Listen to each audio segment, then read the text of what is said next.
Blog বানা ব্লগই বানাই কাকু। বানা বানা।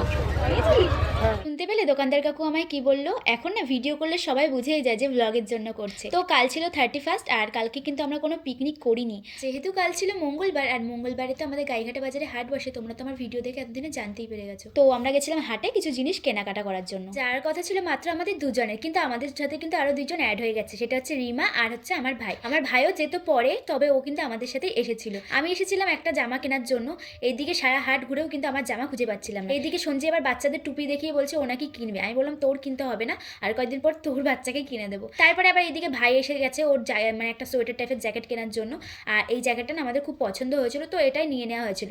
আর তোমরা জানো সামনেই না আমরা একটা জায়গায় ঘুরতে যাচ্ছি, তো সবকিছু ব্লগে তো শেয়ার করবো, তোমরা তো ব্লগ দেখলে জানতেই পেরে যাবে। যাবো মাত্র দুদিনের জন্য ঘুরতে, তার জন্য এমনভাবে কেনাকাটা করছি মনে হচ্ছে 1 মাসের জন্য যাচ্ছি। যাই হোক, এই জামাগুলো দেখে বেশ ভালোই লাগছিল, তবে এত পরিমাণ দাম চাচ্ছিল যে আমার আর কেনার ইচ্ছে হলো না। এইদিকে আমার জামা পছন্দ হচ্ছে না, সঞ্জয় এবার শাড়ি দেখিয়ে বলে আমায় একটা কিনে দে। তারপরে ঘুরতে ঘুরতে একটা হেডফোনের দোকানে গেলাম, মানে হেডফোন মানে বুঝতেই পারছো কিসের হেডফোন। তো প্রথমে একটা ব্লু কালারে দেখেছি, আর এটা পরে না আমাকে একটু ভালো লাগছিল না, তবে জানো ব্লু কালার আমার খুব ভালো লাগে।